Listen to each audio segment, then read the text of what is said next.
Boa noite. Muito feliz em ver todos vocês aqui.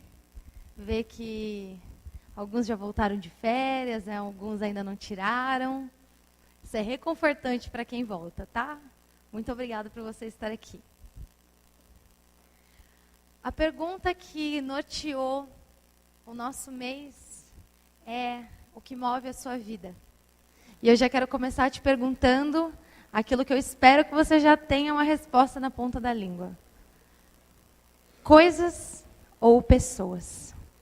Essa é a nossa pergunta a ser respondida hoje. E eu espero muito que a gente tenha a resposta na ponta da língua e principalmente nos nossos corações. A gente estava falando sobre o começo do ano ser uma época de reflexão, de você poder parar para pensar nisso, e por isso os temas são tão específicos. Mas eu quero te lembrar que hoje é dia 20 de janeiro. E para uma pessoa um pouco ansiosa como eu, para mim já é quase festa junina. Já coloquei a canjica de molho, tá? E no nosso tema de hoje, entre coisas e pessoas, o Lael falou maravilhosamente bem. Nós estamos numa sociedade de consumo, de objetos, de poder, de querer ter. E quanto mais nós temos, mais seguros nós achamos que nós estamos, mais realizados nós achamos que nós estamos. Quanto mais nós podemos mostrar nas redes sociais, né, aquilo que nós temos, a gente se sente bem. E quando não é essa a nossa realidade, a gente se sente um pouquinho frustrado.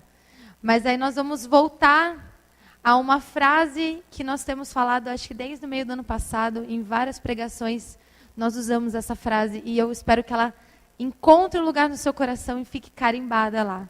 Amar coisas, amar pessoas e usar as coisas. Por que eu digo isso? Porque nós temos alguns problemas seríssimos que envolvem a inversão em amar coisas e usar pessoas. Primeira coisa é a objetificação das pessoas.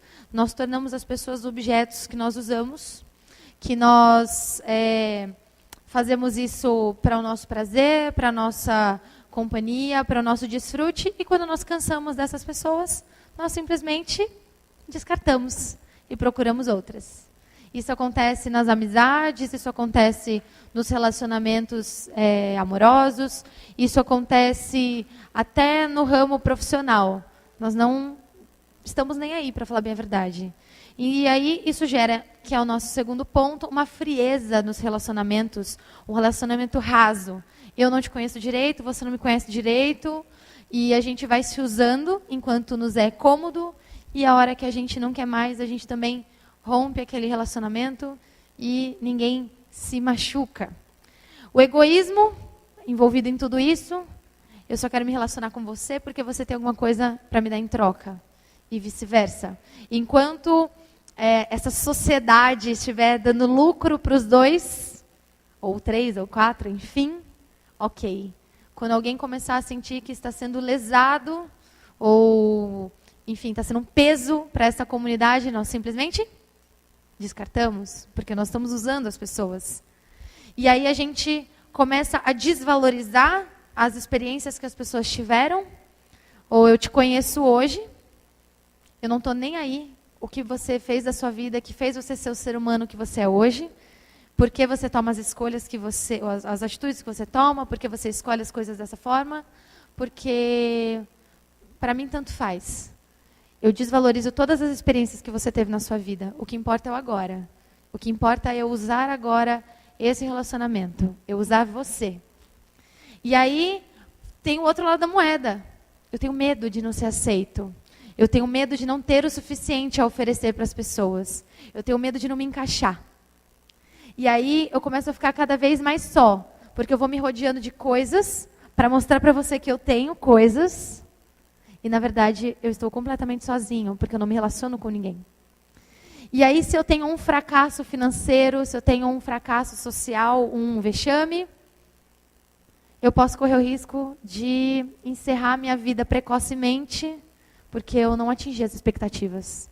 Nem as suas, nem as minhas, nem a da sociedade. E aí eu estou sozinho, sem um apoio psicológico, emocional, espiritual. E é assim que funciona. Isso parece muito familiar, infelizmente. É o que tem acontecido nos nossos dias. Mas eu quero convidar você a, junto comigo, nós refletirmos a respeito de 3 coisas. Primeira coisa. A palavra coisa é interessante, né? Que você pode usar ela para qualquer coisa. Tipo, fulano tá meio coisado. Pode ser bom, pode ser ruim. Eu adoro usar. Primeira coisa, são experiências. Memórias. Isso são coisas. Em segundo lugar, conceitos, ideias. Isso também são coisas. E em terceiro lugar, aquilo que a gente pensa primeiro, as coisas como as coisas mesmo. Como bens, como dinheiro, como, enfim, coisas palpáveis. E nós vamos falar sobre essas 3 coisas a partir da atitude de 3 pessoas.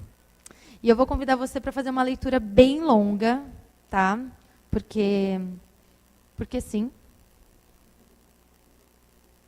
Porque assim, tem história que não dá para contar de picadinho. Tem que contar um pedação. Tá lá no livro de Ruth, no capítulo 1, nós vamos ler do 1 ao 18. Então a letra vai estar pequenininha, mas eu espero que você consiga acompanhar o doce som da minha voz sem dormir. Tá calor, eu sei que é difícil, a gente fica meio mole. Então a palavra do Senhor diz assim: nos dias em que os juízes governavam Israel, houve grande fome na terra. Por isso, um homem deixou o seu lar em Belém de Judá e foi morar na terra de Moabe, levando consigo esposa e 2 filhos. O homem se chamava Elimeleque e a esposa Noemi. Seus filhos se chamavam Malom e Quilion. Eram efrateus de Belém de Judá. Quando chegaram a Moabe, estabeleceram-se ali. Elimeleque morreu e Noemi ficou com os 2 filhos. Eles se casaram com mulheres moabitas que se chamavam Ruth e Orfa. Cerca de 10 anos depois, Malom e Quilion também morreram. Noemi ficou sozinha, sem os 2 filhos e sem o marido. Noemi soube, em Moabe, que o Senhor havia abençoado o seu povo, dando-lhes boas colheitas. Então, Noemi e suas 2 noras se prepararam para deixar Moabe. Ela partiu com as suas noras do lugar onde havia morado e seguiram para a terra de Judá. A certa altura, porém, Noemi disse às noras: voltem para a casa de suas mães. Que o Senhor as recompense pelo amor que demonstraram por seus maridos e por mim. Que o Senhor as abençoe com segurança de um novo casamento. Então deu-lhes um beijo de despedida e as 3 começaram a chorar em alta voz. Não, disseram elas, queremos ir com você para o seu povo. Noemi, porém, respondeu: voltem, minhas filhas, por que viriam comigo? Acaso eu ainda poderia dar à luz outros filhos que cresceriam e se tornariam seus maridos? Não, minhas filhas, voltem, pois eu sou velha demais para me casar outra vez. E mesmo que fosse possível me casar esta noite e ter filhos, o que aconteceria então? Vocês esperariam que eles crescessem, deixando assim de se casarem com outro homem? Claro que não, minhas filhas. Essa situação é muito mais amarga para mim do que para vocês, pois o próprio Senhor está contra mim. Então choraram juntas mais uma vez. Orfa se despediu de sua sogra com um beijo, mas Ruth se apegou firmemente a Noemi. Olhe, sua cunhada voltou para o povo dela e os deuses dela, disse Noemi a Ruth. Você deveria fazer o mesmo. Ruth respondeu: não insista comigo para deixá-la e voltar. Aonde você for, irei. Aonde você viver, lá viverei. Seu povo será o meu povo, e o seu Deus, o meu Deus. Onde você morrer, ali serei sepultada. Que o Senhor me castigue severamente, se eu permitir que qualquer coisa, a não ser a morte, nos separe. Quando Noemi viu que Ruth estava decidida a ir com ela, não insistiu mais. Vou fazer uma breve oração com você. Feche os seus olhos, por gentileza. Senhor, estamos diante da Tua palavra e pedimos que o Teu Espírito Santo fale aos nossos corações, ilumine a Tua palavra. Usa a minha vida, Jesus, como um instrumento apenas, Pai, mas que sejam as Tuas palavras ditas nessa noite para o Teu povo. Acalma o nosso coração e nos faz ouvir a Tua voz. Essa é a nossa oração em nome de Jesus. Amém. Essa é uma das histórias mais bonitas que, para mim, existe na Bíblia. É um dos meus livros favoritos, então foi extremamente complicado encontrar só o que a gente vai falar hoje, porque para alguns que são mais emotivos ou muito hollywoodianos, que conseguem imaginar a cena acontecendo, tipo eu, que consigo, sabe, aquela coisa... Eu devia trabalhar na Record, fazendo novela, escrevendo o negócio. E eu imagino a coisa acontecendo, aquela tristeza e tal, deve ter gente que até chora, assim, né, que se emociona, porque é realmente uma história muito bonita. A gente está falando aqui de 3 mulheres que se amam muito. A gente está falando de um cenário de um período muito complicado, um período de fome, um período de escassez e uma promessa de melhora. Mas mesmo assim, a gente tem uma tragédia familiar envolvida em tudo isso. Eu e você precisamos lembrar que neste cenário nós temos 3 mulheres viúvas, o que para a sua sociedade da época era extremamente caótico. Porque a melhor coisa que uma mulher podia ter naquele tempo era um bom casamento. Para que ela pudesse fazer negócios, ter uma casa, ter uma família, ser cuidada. E então a gente tem 3 mulheres sozinhas, desamparadas, assim, sem expectativa. Em seguida, a própria Noemi, se você parar para ler esse livro, só tem 4 capítulos, é uma leitura rapidinha, mas muito proveitosa. Ela mesma diz que ela saiu da terra dela com as mãos cheias e ela volta com as mãos vazias e sozinha. E aí, eu quero convidar você a, nesse clima hollywoodiano, ou talvez recordiano, no mundo nacional, a entrar comigo nessa história e assumir um desses 3 papéis. Porque nós podemos aprender com as 3 sobre escolher pessoas e não coisas. Pode parecer meio absurdo, mas as 3 têm uma lição para ensinar para mim e para você. Então, eu quero que a gente considere primeiro Noemi. Mesmo com dores que a vida lhe proporcionou, ela decide abençoar. Então, nós vamos falar da primeira coisa, que são talvez memórias, sentimentos e tragédias que você guarde aí como uma coisinha que você gosta de alimentar. A Bíblia diz que quando Noemi soube que em Moabe tinha alimento, ela pega soube em Moabe que em Belém teria alimento de novo, ela pega as suas noras e tenta voltar para a terra, mas chega num certo ponto que ela fala assim, não, faz o seguinte, eu vou ler exatamente como está aqui. Voltem para a casa das suas mães e que o Senhor recompense vocês pelo amor que demonstraram pelos seus maridos e por mim. E que o Senhor as abençoe com a segurança de um novo casamento. Vem comigo. Às vezes a vida nos deixa amargos. Às vezes a vida nos prejudica, vamos dizer assim. Sofremos traumas profundos. E isso nos torna pessoas desamáveis, vou dizer assim. E nos bloqueia de enxergarmos as pessoas que estão ao nosso redor ou de enxergarmos aquilo que nós vivemos até aquele momento. E nos fechamos para o mundo, nos fechamos para as pessoas, nos fechamos para a vida. Por conta dessas circunstâncias. E a gente passa a alimentar esse sentimento de amargura, esse sentimento de perda, esse sentimento de fracasso, e enfim. E isso é uma coisa que nos impede de enxergar as pessoas. Mas, se nós aprendermos com Noemi hoje, que perdeu tudo, o seu marido, os seus bens e os seus filhos, não tinha mais nada para ela. E ela decide dar a bênção daquilo que seria mais importante para a vida daquelas 2 moças e que ela nunca mais poderia ter. Ela decide mesmo não tendo, ela deseja que o outro tenha.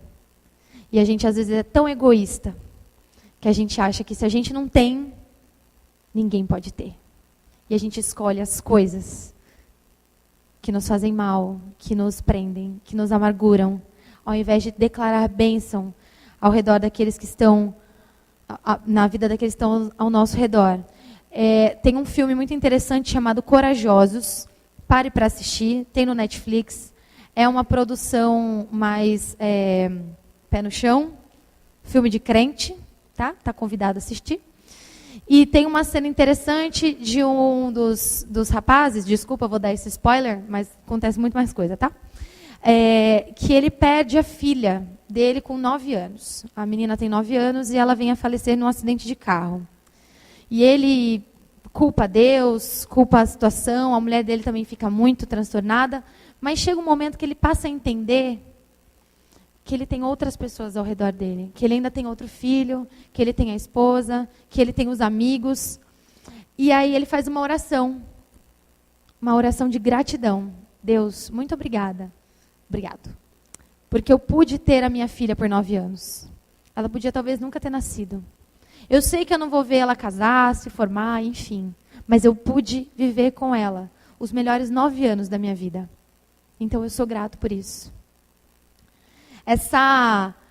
Quando a gente deseja aquilo que a gente não tem para alguém, a gente sofre de uma coisa que eu decidi chamar de altruísmo dolorido. É um altruísmo que dói. É um altruísmo que faz pais e mães, hoje ainda, no mundo inteiro, tirarem a comida do seu prato para dar para os seus filhos. Mesmo que eles não possam comer, que eles não possam fazer aquela refeição, eles escolhem dar para os seus filhos, ou para o próximo, ou para alguém. E é a mesma atitude que o Deus Todo-Poderoso teve por mim e por você. Ele abriu mão do seu filho. E ele vem e deixa tudo o que ele tinha, mesmo que ele não pudesse ter mais nada, para que ele pudesse nos encontrar, nos achar e nos amar. E às vezes isso dói. Mas quando nós escolhemos as pessoas e não as coisas, a gente sente essa dor, mas é gratificante. No ambiente da família que a gente está falando, o C.S. Lewis tem uma frase muito interessante que diz assim: a família nos oferece o primeiro degrau que nos afasta do amor egoísta. Então aplica isso para a tua vida. Viver em família exige altruísmo dolorido. Talvez esse altruísmo dolorido seja uma coisa muito simples, como, por exemplo, dar o maior pedaço de bolo para o teu irmão.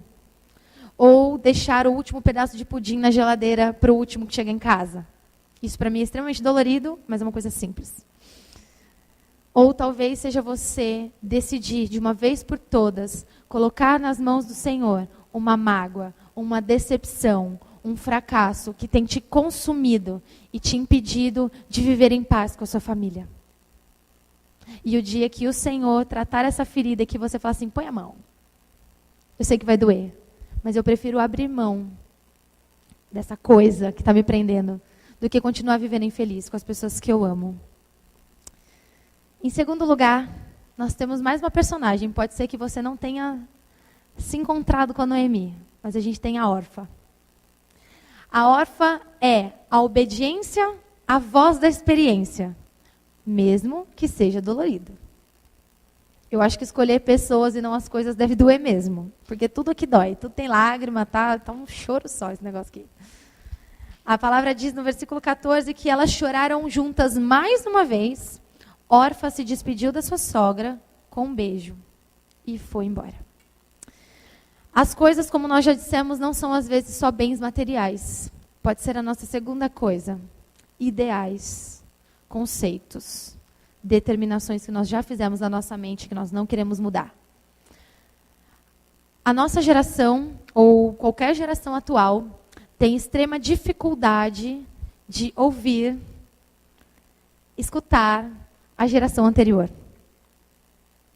O que nos leva a erros repetitivos, erros que já aconteceram, que podiam simplesmente ser evitados se nós ouvíssemos as gerações que vieram antes de nós. A Orfa, essa personagem, às vezes ela é colocada como uma vilã, porque ela não quis ficar com a sogra, assim como Ruth. Mas presta atenção, a palavra diz que ela amava muito sua sogra e que elas choraram muito na despedida. Mas ela resolveu fazer uma coisa que muitas vezes nós negligenciamos. Ela ouviu o conselho e a instrução de alguém mais experiente que ela. Ela agiu com humildade. Ela agiu como alguém que abriu mão daquilo que já havia decidido, porque ela sabia que a sogra dela era mais sábia que ela. Doeu muito para ela ir embora sozinha. A Noemi teve que insistir demais. E nós, às vezes, damos as costas para pessoas mais experientes que nós. E nós preferimos as nossas coisas, os nossos conceitos, as nossas convicções, do que ouvir um conselho de alguém que já viveu mais que nós. Eu vou usar a própria Bíblia para dizer para você o seguinte, que o filho sábio aceita os ensinamentos do pai, mas o que zomba de tudo nunca reconhece que está errado. Não tem coisa mais desagradável do que você viver com uma pessoa que acha que está sempre certa, dona da razão. Eu, como sou uma pessoa que tem um pouco de paciência, assim, tenho uma dificuldade, entendeu? Jesus está trabalhando, mas eu tenho um pouco de dificuldade com a paciência. Eu já quero colocar 5 dedos no meio da cara da pessoa. Fala assim, você está errado. Não queira me convencer de que você está certo, porque você está errado. E a pessoa quer te convencer daquilo, a Bíblia já alerta a respeito disso. É falta de ouvir a instrução daqueles que vieram antes de nós. Então, se você quer aplicar isso para a tua vida, lembra que nós estamos numa era em que envelhecer é uma vergonha. E que por isso, muitas vezes, nós negligenciamos as pessoas mais velhas. A gente deixa de lado, então, um pouco o nosso orgulho, os nossos conceitos. E a gente passa, então, a ouvir os nossos avós, os nossos pais. Se apegue a alguém mais velho, respeite essa pessoa, haja sob a voz da experiência. Porque o amor também se manifesta por meio do respeito, da gratidão e da humildade. Quer escolher uma pessoa ao invés de alguma coisa? Ouça com atenção as pessoas mais experientes. Vai ser uma coisa rara. Por último, se por acaso ainda não encontrou no seu casting de elenco, dentro dessas 2 primeiras, nós ainda temos Ruth, que mesmo quando não há nada em troca, ela decidiu amar de todo o coração. Ela diz, eu vou ler a declaração de amor, segunda declaração de amor mais linda que existe na Bíblia para mim, que diz, não insista comigo para deixá-la e voltar. Aonde for eu irei, onde você viver, lá eu viverei. O seu povo será o meu povo e o seu Deus será o meu Deus. Onde você morrer, ali morrerei e serei sepultada. E que o Senhor me castigue severamente, se eu permitir que qualquer coisa, a não ser a morte, nos separe. Essa declaração, assim, é apaixonada. É de alguém que está deixando de lado todas as possibilidades de êxito na vida para cuidar de outra, para viver junto com outra. Talvez a nossa maior dificuldade seja realmente deixar as nossas possibilidades de sucesso, as nossas possibilidades de aquisição de coisas, a nossa possibilidade de ganhar mais dinheiro, porque nós amamos alguém e porque nós amamos as pessoas. Não necessariamente alguém específico, mas porque nós temos amor às pessoas, como Cristo amou as pessoas. Às vezes a gente acha que ama alguém e que está amando alguém, mas na verdade a gente é interesseiro. Ou a gente quer adiar como amar alguém. Exemplo, Ruth poderia ter voltado para a casa da sua mãe, encontrado outro marido, casado. Quando ela tivesse com uma vida daorinha, estável, com um triplex, um quarto para Noemi, ela ia lá, recolhia a veinha, colocava na casa e resolvido. Mas ela não pensou dessa forma. Ela abriu mão de um conforto que ela poderia ter. Por amor. Simplesmente por amor. Às vezes, a gente procura um ponto de contato com a pessoa para que nós possamos ajudá-la, para que nós possamos amá-la. Nós queremos encontrar alguma coisa que nós gostamos no outro, para que nós possamos amar. Ruth não olhou para Noemi como uma pessoa de outro povo. Ruth não olhou para Noemi como uma pessoa de outra geração. Ruth não olhou para Noemi como uma pessoa com outras convicções ou que pudesse oferecer alguma coisa para ela. Ruth enxergou Noemi com os olhos de amor incondicional e ponto final. O Tim Keller tem uma frase muito bonita que diz assim: nem todo mundo é seu irmão ou irmã na fé, mas todo mundo é o seu próximo. E você deve amar o seu próximo. Nós vamos caminhar para a conclusão agora. Amar o seu próximo, sem olhar quem, como, de onde vem ou por que chegou naquela situação, me faz lembrar uma história muito conhecida na Bíblia, de um homem que estava simplesmente num dia comum, vivendo sua vida, e ele vê alguém caído na estrada. Esse homem era da cidade de Samaria, uma cidade odiada pelos judeus. E ele vê aquele homem, ele sabe que aquele homem é judeu, porque eles são diferentes. E mesmo que aquele homem não pudesse pagá-lo, não pudesse dar nada em troca, ele muda o seu caminho, muda a sua rota, leva esse homem até um lugar onde ele pode ser cuidado, paga as suas despesas, mesmo sem saber se aquele homem ia poder pagar ele de volta. Porque isso é o que nós devemos fazer. E quem conhece essa história sabe que 2 pessoas passaram antes por ali. Mas as suas coisas atrapalharam. A sua pressa, o seu status. E não é assim que nós somos ensinados por Cristo. Nós, talvez, tem coisas atrapalhando a mim e a você para enxergar as pessoas ao nosso redor. Talvez tem coisas atrapalhando você de enxergar como ser grato. Talvez tenham sentimentos presos a você, de raiva, de rancor, de mágoa, que estão impedindo você de ser grato e abençoar as pessoas que estão ao seu redor. A desejar para elas aquilo que talvez você não pôde ter. Talvez você esteja com dificuldade de olhar para alguém mais velho e entender que aquela pessoa pode ser a voz da experiência para a tua vida. E você pode honrar essa pessoa respeitando, ouvindo e sendo humilde. E talvez nós temos coisas nos atrapalhando porque nós somos desejosos de ter, de ser. E essa nossa, como eu posso dizer, avareza, nos impede de enxergar que tem pessoas que, com aquilo que a gente tem, nós já podemos ser bênção. Nós já podemos amar com aquilo que nós somos. Sabe por quê? Porque dentro de mim e de você mora um Deus que abriu mão de todas as coisas por amor. E o amor dele é suficiente para que transborde de você e alcance as pessoas ao seu redor. O amor dele é suficiente para que você compreenda que situações do passado podem ficar sim no passado e serem curadas. Para que você abençoe os que estão ao seu redor. Que a humildade de Cristo é suficiente para que você respeite e honre aqueles que são mais velhos do que você e tenha algo para te ensinar.